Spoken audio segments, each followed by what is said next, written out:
In this night vlog, I thought I'll come up and tell you about two of the most important categories in basketball that many players ignore. So the game of basketball, obviously the main thing to do is to score the basket. That's what most people like to do if it's shooting a three-pointer or if it is dunking the ball. Uh, Everybody enjoys to score the basket. But if you have everyone scoring the basket, then you're gonna end up with not enough time or enough. It's only one ball, to be honest. It's only one ball, and there is 10 players on the court. So not everybody has the chance to take shots unless they want to share it. But in nowadays, coaches and they have specialized players. Players that are specialized to score, players that are specialized to do other things and fill up the sheet on other categories of basketball. In this video, I wanted to talk to you about two categories that players should put more emphasis on. The players, if you want to be part of a team, a new organization, should put more emphasis on to see if would be the reason for you to be on a team. Many teams already have got their main scorers, they have their main players, but there are other things in the basketball game that they could be doing, and see if you can fit in these categories and become specialized on one of those categories. The category number one that I wanted to talk to you about is the rebounding. You probably heard of people like Dennis Rodman. You probably heard of people like, the Kembe Mutombo. Players, they were specialized on rebounding. They were made a lot of money just by being good at one thing and one thing only, rebounding the ball. Very important category because it gives you or your team the chance to have more shots and have more chances to win a basketball game.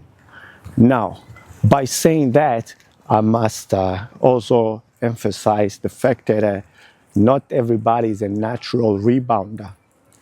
To become a great rebounder, there is certain things that you have to be good at. Some of the things that you should be things that you work on, you train on, and try to become better each day. Some of the things that makes you a great rebounder, they are just natural. Certain people are born with natural instincts to know and realize, okay, if the trajectory of the ball is going this way, then it hits the ring about there, then I will have the chance to rebound if I run the other way to catch the ball. And I know it sounds a bit complicated, but it is what it is. Instincts, players with great rebounding abilities, one of them is to be able to read the trajectory of the ball and run in and meet the ball halfway, meet the ball at certain points where they believe the ball is going to land. So this is what we call instinct rebounder. And Dennis Rodman was one of the best when it came to instinct rebounder, when it came to reacting fast and reading where the ball is going to land. But that was not only what he was good at. He also was a great rebounder because he worked hard. And how did he work hard to get those rebounds? He was a great box out. You hear it all the time. Your coach will tell you all the time, box out, body first, get in front before the rebound becomes available. So every time there is a shot, Dennis Rodman will run in front of the tallest or closest player, opposition player to him. He'll stay in front, and when the ball came down, you'll be the first to grab it. Well, it sounds easy enough, but I can guarantee you it wasn't easy, as he had to push and hold and sometimes, really heavily hold other players. And that's where the hard work comes on. Because obviously he was in a gym, worked out, make himself strong and make himself good enough, strong enough to hold himself against taller, bigger, stronger players. He wasn't the strongest, he wasn't the tallest, and he certainly wasn't the most skillful player to ever play in the NBA. And this is just one example. There's guys like Rashid Wallace and Ben Wallace, and also he actually became a defensive player of the year, I think, in 1 year. I believe Dennis Rodman should become defensive player of the year at least once or twice. He wasn't this lucky, but he did what he did, and he had a great career. I wish him all the best for whatever he's doing now. Now, the other aspect that I also wanted to talk to you about today or tonight is the assists. So players like Chris Paul, John Stockton. I tend to talk about players they no longer play, but that played in the past, and I used to watch them play. And I'm pretty sure there are guys nowadays that are doing it as well. But those players that I'm mentioning to you, they did it on a higher level. They were the best at what they were doing. And, there weren't many people around that were as good or nearly as good as they were. They were simply the best on to do what their specialty were. And they did it in a higher level, and they were just the best. That's all I can say. They were the best, no doubt about it. There was them and there was everybody else sort of trying to catch up or trying to get to their level, which, unfortunately didn't happen. Nowadays, you have a lot of players that are good at what they do and good at rebounding and good at multiple things, and they do it really well. They work really hard.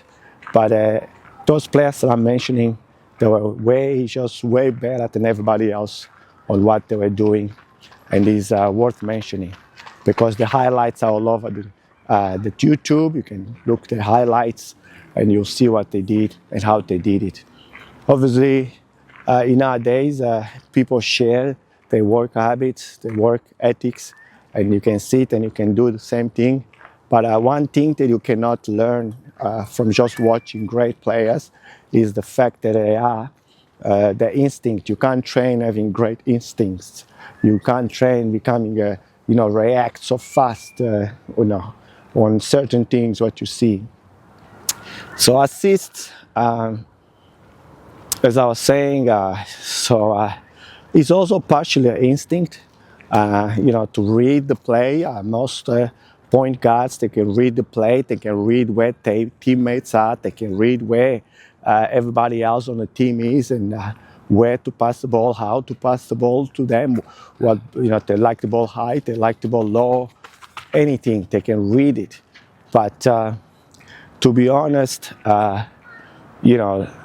it is partially working hard, but assist is more of understanding the role of everybody else on the team, understanding where players are going to be, when players are going to cut, when players are going to run, so therefore they can, pass the ball to them and create for them and be the best facilitator can ever be on a basketball court. By saying that, I will finalize this video by saying that, thank you for staying until the end. And as per usual, I will never leave you dry. Watch this video over here, which is my latest video. Or if you prefer, you can watch this video on this side here, which is the video YouTube believes is the best suitable for you. In the middle here where my face is, click on it and click on the subscribe button so you don't miss my very next video.